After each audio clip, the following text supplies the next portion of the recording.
a igreja dos primogênitos, cujos nomes estão escritos nos céus. Vocês chegaram à igreja, vocês chegaram a Deus, juiz de todos os homens, os espíritos dos justos aperfeiçoados. O espírito foi lá, chegou. 1 Pedro 3,19 diz: por meio do qual pregou aos espíritos em prisão. Mesma ideia, a mesma palavra, ok? Apocalipse 6,9: quando ele abriu o quinto selo, vi debaixo do altar as almas daqueles que haviam sido mortos por causa da palavra de Deus e do testemunho que deram. Lucas 1, 46 e 47: a minha alma engrandece ao Senhor e meu espírito se alegra em Deus meu Salvador. Você conhece a poesia hebraica? Que a poesia hebraica ela não funciona com rima, ela não funciona com palavras assim que rimam, ela funciona com ideias, ok? Então, por exemplo,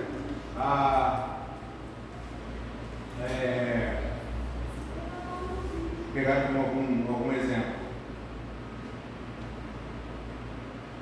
O Maranhão é um estado que tem um sol muito quente, ok? O Maranhão parece uma fornalha de quente. Eu usei palavras diferentes para mostrar a mesma ideia, que o clima do Maranhão é quente. No português seria assim, o português seria com rima, né? O Maranhão é um calorão que faz explodir o meu coração de emoção. Então o português é assim que funciona. No hebraico são ideias. E aí quando Maria diz assim, ó, minha alma engrandece o Senhor, ela está fazendo uma poesia. E aí ela vai falar na mesma ideia na linha de baixo, que é o paralelismo. É assim que vai funcionando. E aí você tem paralelismo que funciona só em duas linhas, e você tem grandes também, que vai funcionando. Então a minha alma engrandece ao Senhor e meu espírito se alegra em Deus meu Salvador. Ela falou a mesma coisa. O que ela quis dizer? O meu interior louva a Deus. É isso que ela quis dizer. Ok? Aí você pensa assim, ó, se nós fôssemos tricotomistas, que nós não somos, amém? Estou provocando quem é, não sei quem é, né? Mas se a gente falasse assim, ó, se fôssemos tricotomistas, a gente falaria que quem louva a Deus é a alma ou o espírito? Ninguém quer falar, né? Ninguém quer falar que é tricotomista, né? O espírito, não é verdade? Aí da onde essa fonte epistemológica? Meu coração acha que é assim. Pois bem, vamos para a Bíblia, né? Minha fonte epistemológica é a de autoridade é a palavra. Maria está dizendo que quem louva a Deus? Alma! Opa, já temos um conflito aqui. Então, a gente cria um sistema que ele não se sustenta biblicamente. É mais fácil a gente partir da ideia de que o ser vivente de Gênesis, o ser humano que tem duas partes, tem barro e tem a parte material. As mesmas funções, então, na Bíblia são atribuídas tanto ao espírito quanto à alma. O homem é tido como corpo e alma, como também corpo e espírito. Toda a alma quanto o espírito, tanto a alma quanto o espírito adoram a Deus. Tudo que a alma faz, o espírito faz também. Pastor? Oi? É bem rapidão. Sim. Porque talvez eu tenha perdido essa parte. Você sair sempre para resolver algumas coisas. Mas eu não sei. Eu morei minha vida toda aqui. Eu não sei se pode ter alguém aqui que não sabe o que é dicotomia ou dicotomia. Se o senhor podia explicar rapidinho, para toda hora que você mencionar esse assunto, as pessoas devem poder. Show de bola. A gente vive numa cultura que vem umas ideias que elas se impregnam. E aí a gente tem que refutar elas, sendo que elas não existem. Olha que loucura, né? Então quando a gente fala tricotomia, é um assunto que chegou na igreja e colocou e todo mundo é. O que é um tricotomista? É alguém que acredita que a composição do ser humano é corpo, é alma e espírito. Um dicotomista crê que é corpo e alma. Ok? E aí alguém unitário, que é o que a gente está defendendo aqui, que é uma única composição que tem dois elementos. Tem a parte não física, a parte material e a parte imaterial. Então o que a gente está fazendo? A gente só está consumindo para poder chegar lá na tricotomia. Que a alma e o espírito é a mesma coisa, né? Isso. É a mesma coisa. Então, integral, né, André? Aquele cuidando do ser, parece que o autor trabalha o homem integral. Porque você não consegue dividir na Bíblia a parte física da parte material. Quando você, por exemplo, a questão do pecado é na carne, mas o espírito ou a alma vai sentir, ela vai se abater. Esse salmo que o senhor leu é bem perceptível a reação dos dois por causa da angústia. Ele sentia tanto na alma como.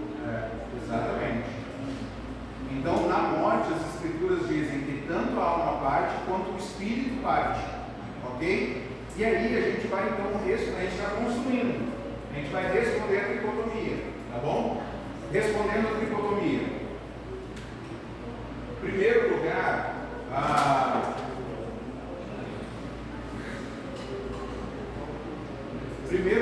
nós precisamos entender que a tricotomia não tem origem na Bíblia.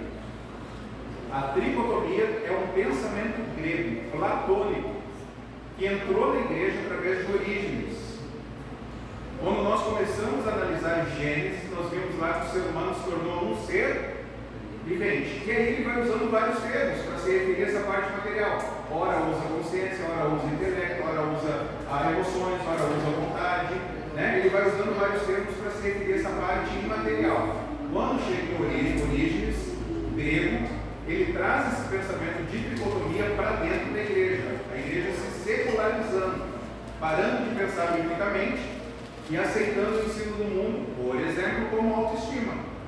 Hoje você ouve de culto isso. Tem que pensar na sua autoestima. A autoestima está alta, a tua autoestima está baixa. Está alta, está baixa? O que foi, né?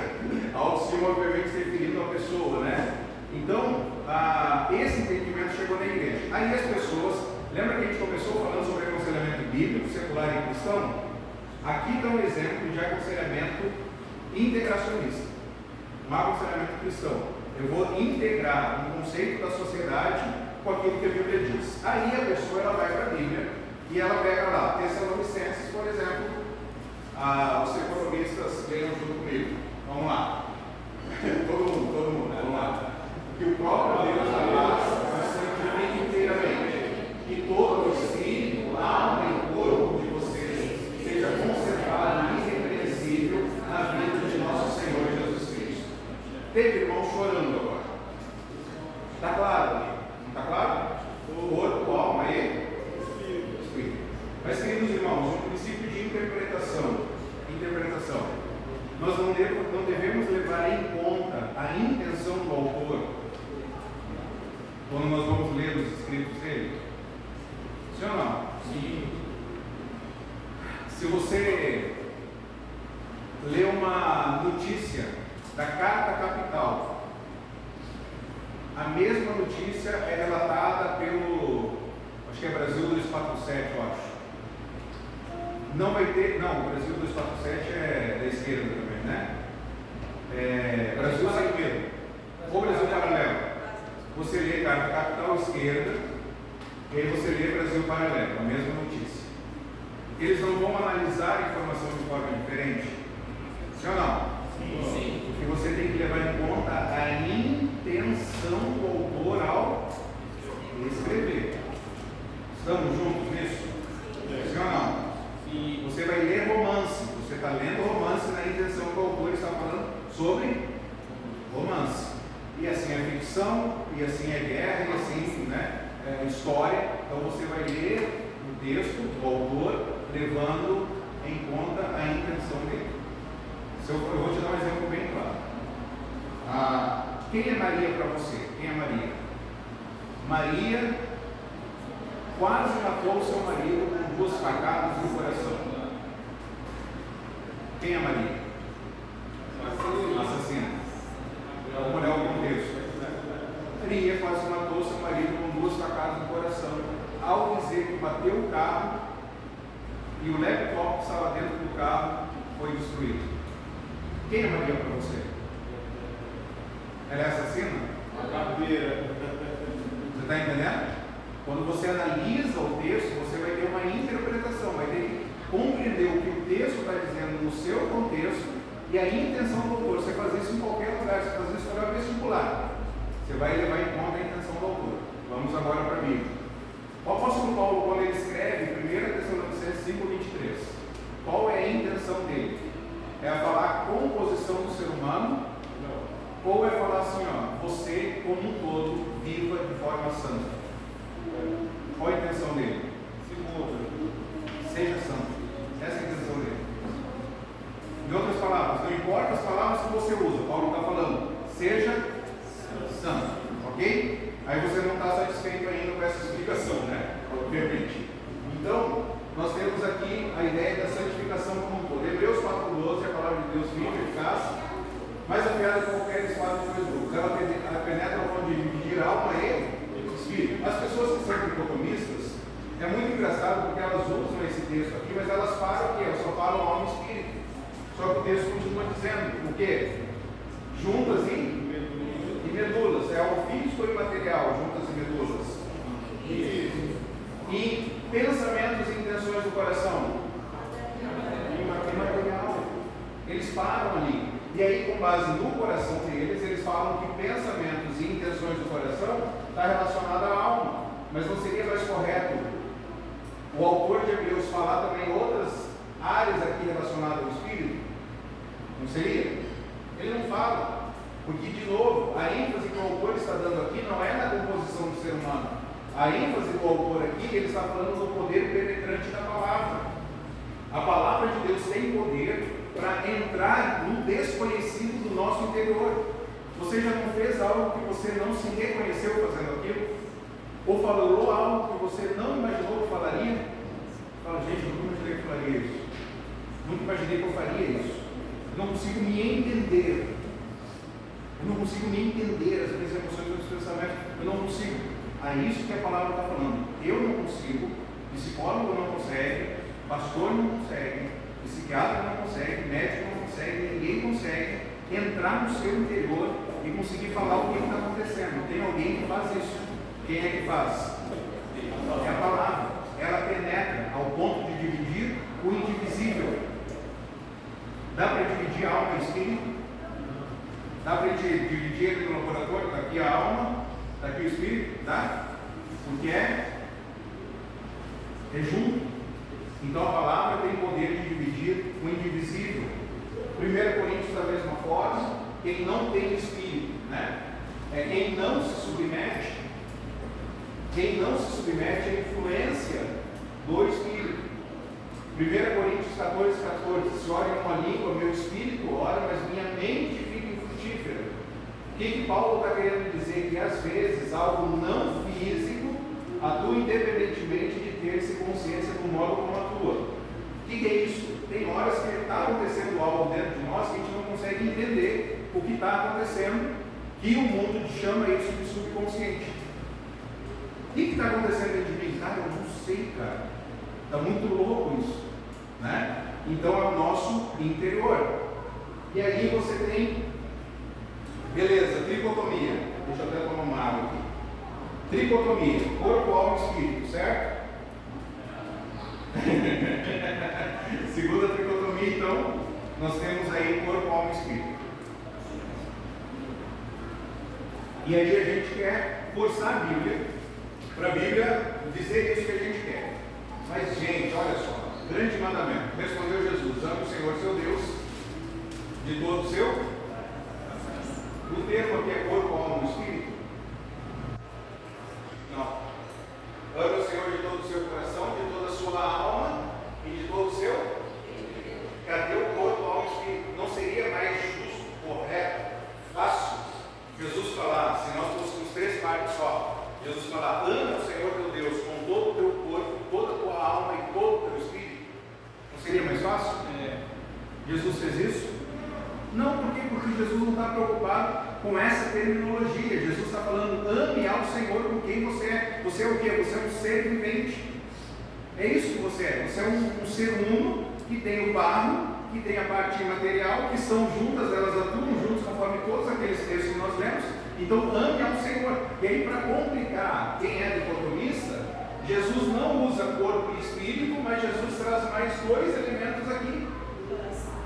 Então agora, nós temos mais dois elementos, é a unção de corpo e espírito. E agora, para complicar ainda mais, quando a gente vai para o grande mandamento de Marcos, o autor diz: ame o Senhor seu Deus de todo o seu coração, repete lá, de toda a sua alma, repete aqui, de todo o seu entendimento, repete aqui, e de todas as suas forças. Ele acrescenta mais um elemento agora. O ser humano é tricotômico? O que o ser humano é? A luz de, se a gente fosse separar, fragmentar o ser humano, o que o ser humano seria? Você consegue entender? Quando a gente pega um pensamento secular e tenta forçar na Bíblia, a gente vai cometer erros. A gente tem que deixar a Bíblia falar. O que a Bíblia está falando? Ok? Alguém tem uma dúvida até aqui, nesse momento? Aí está o perigo, né, pastor, de pegar os versículos isolados e aplicar. Quantas vezes? Diretamente, sem analisar o contexto. E aí também os autores eles querem dar ênfase quando fala do espiritual. Sempre que a Bíblia repete algo, ela está enfatizando algo, né, querendo dar força disso dentro do texto. Quantas vezes você já ouviu ser citado 1 Tessalonicenses 5:3? Está claro lá na Bíblia, corpo, alma e espírito. Sim, está claro lá a ênfase do autor. A ênfase do autor é para que nós sejamos santos. Ele não está preocupado em dividir alma e espírito. Então a gente está fazendo desdobramentos aqui de uma interpretação bíblica, porque isso tem muito a ver com aquilo que eu mencionei. Que a tricotomia ela vai trazer implicação prática para nós. Corpo, quem cuida do corpo, segundo a tricotomia, médico. Quem cuida da alma, psicólogo. Quem cuida do espírito, pastor. E a gente está vendo agora que essa parte material, na verdade, é uma coisa só, como o corpo é uma coisa só. Quando a unha está frágil, é só a unha que está com problema? O que está com problema? O corpo. Está caindo o cabelo, é só o cabelo que está com problema? É só eu chegar lá fazer um monte de furinho, massagear, botar um creme que queime igual a derrota, eu já fiz isso uma vez na vida, né? E o cabelo vai crescer? Não, porque eu tenho que trabalhar questões internas do meu coração. Ah, eu não consigo dormir, é só tomar um remedinho para o durmo. Não, tem que trabalhar questões internas do coração. Então, o ser humano, ele tem a parte imaterial e a parte material, e a gente deve louvar o Senhor com tudo. Quais são os perigos, então, de fragmentar o ser humano? Quais são os perigos disso? Um dos perigos, segundo Tomás de Aquino, né? Não que ele falou do perigo, mas é que ele praticava isso. Ele valorizava o intelecto, a razão, e em consequência apresentou a ideia que o corpo é a principal fonte de pecado. Durante muito tempo, eu falo que a pessoa ela é tricotomista de bar. Ela é tricotomista porque ela não parou para estudar. Eu era tricotomista, eu era ferrenhamente tricotomista. Um dia eu falei, eu quero estudar isso aí à luz do Criador. Não é o que eu acho.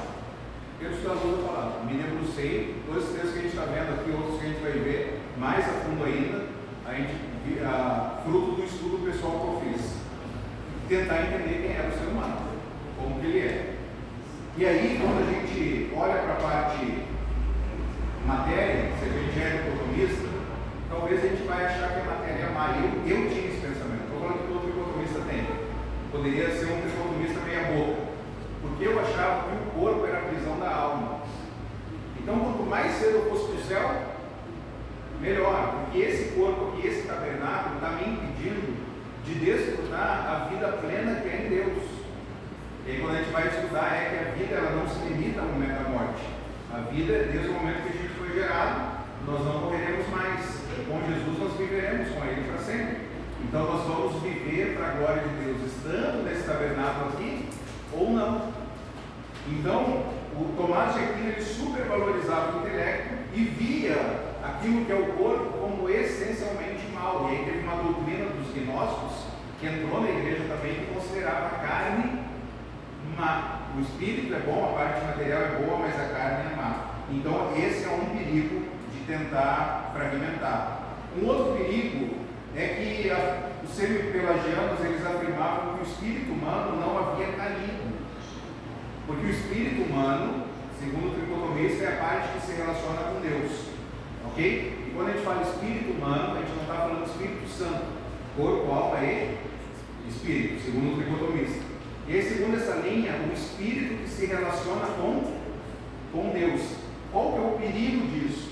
Como essa parte se relaciona com Deus, o espírito, então é dizer que a queda não afetou o ser humano como um todo. Houve uma parte do ser humano que permaneceu intacta para ela poder se relacionar com esse Deus. Isso é um perigo, a gente dizer que o ser humano não é um pecador 100% depravado. A gente dizer que tem uma parte dele que não, talvez pode ser que tenha até essa ideia, né? Que é aquela ideia que as crianças nascem essencialmente boas, né? As crianças são boazinhas, depois elas se tornam más. Não, as crianças são más, elas nascem pecadoras. Eu não consegui encontrar essa pesquisa, eu ouvi no seminário, já procurei diversas vezes, que diz que a raiva, quando a criança está fazendo manha, quando o Luiz fosse pegar o Luiz Neto aqui, ele se jogasse no chão e esperneasse, e ele tentasse levantar aqui, o Luiz Neto se jogasse, batesse o pé, saísse arrastando as cadeiras. Diz que a raiva que a criança tem do pai e da mãe, quando o pai e a mãe não deixam ele fazer algo, é superior de um serial killer. Que ele só não mata o pai e a mãe porque ele não tem força, porque senão ele ia matar, de tamanha raiva que ele está tendo. Então, quando você vê aquelas crianças fazendo aquele show do pecado, aquela criança só não matou o pai e a mãe porque ela não tem força, o pai e a mãe segura, porque senão ela mataria o pai e a mãe de tamanha raiva que ela está tendo. O ser humano é pecador, ok? Um terceiro perigo aqui de fragmentar o homem, né? É dizer, por incrível que pareça, que não existe morte eterna. Os aniquilacionistas afirmavam isso, né?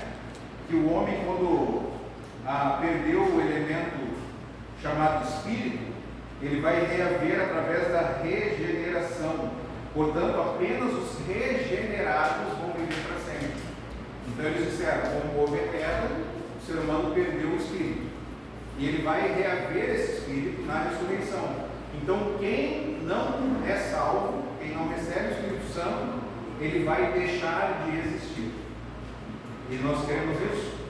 Nós queremos que exista uma morte eterna, né? Uma separação eterna de Deus. E aí, um outro perigo que eu já mencionei para os irmãos é de vitimizar o ser humano. Profissionais seculares podem vitimizar o homem, tirando a responsabilidade pelo que ele disse, pelo que ele pensou e pelo que ele fez. Você fala, mas isso não é real, é real. Isso acontece. Já aconteceu casos, inclusive das pessoas falarem assim, ó, não fui eu que fiz isso, quem fez isso foi o meu cérebro. Dá para entender isso? Ela está falando que não foi ela, foi o corpo dela que fez. Então, é vitimizar o ser humano. Então, como se viu, fragmentar o ser humano, né, traz implicações práticas para a santidade pessoal, para a vida com Deus e para os nossos relacionamentos com os nossos irmãos.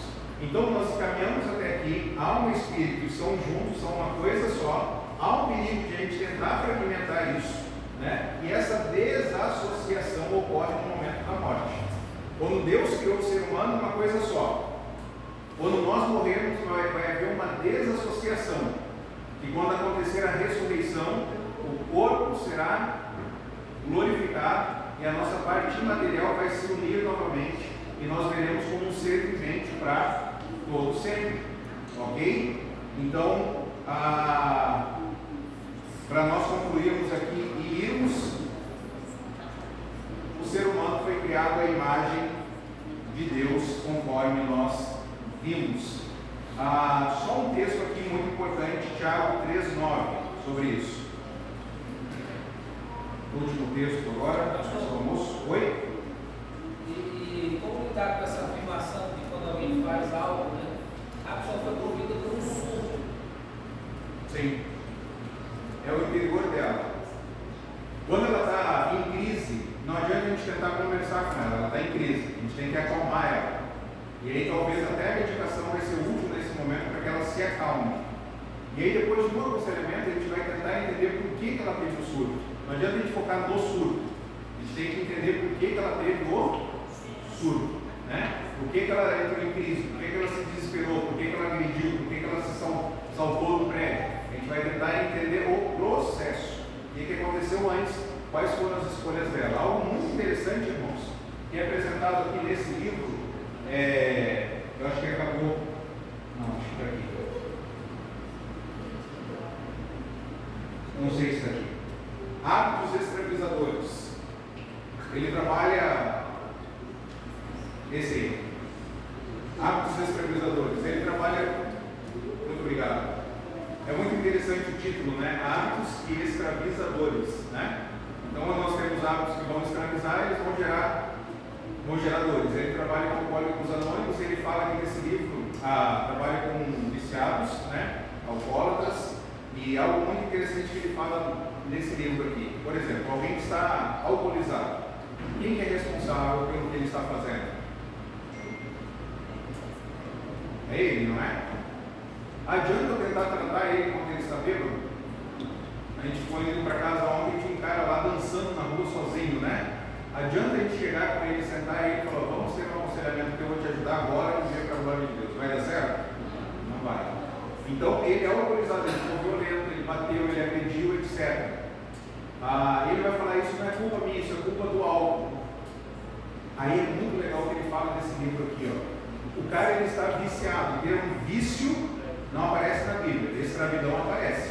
Então é importante a gente refletir termos bíblicos. Ele está escravizado, então ele está escravo do álcool, ele não está conseguindo se controlar com álcool. Ele é um homem tão bom sem álcool, mas quando ele bebe, ele fica agressivo, fala palavrão, fica mulherengo, ele não consegue se controlar. Ok, ele está escravo do álcool. Aí o que ele fala no livro, que é incrível, ele fala assim, ó, escravidão voluntária. Ou seja, a pessoa se colocou em escravidão. Ela falou, a partir de agora o meu Senhor é o álcool. Consegue entender? Então nós, como conselheiros, nós vamos entender o processo dele ter se colocado como escravo do álcool. Quando ele está escravo do álcool, ele está com cocaína, ele está com maconha, ele está numa overdose, não adianta, ele não está no controle dele, ele teve um surto. Mas a gente vai trabalhar na escravidão voluntária dele, ok? Tiago 3,9. Quem pode ler? Porém, bendizemos o Senhor e Pai, com ela somos homens feitos à semelhança de Deus. Muito obrigado. Olha que incrível. Falar mal das pessoas, difamação, tirar a boa fama dele, é um pecado grave. E aí Tiago diz aí algo muito específico, que você está pecando contra alguém que foi criado à imagem conforme a semelhança de Deus. Que incrível isso. Então, para nós tomarmos cuidado então, com a nossa língua. Ok? Nós voltaremos que horas? Definiram? 1h30, 2 horas?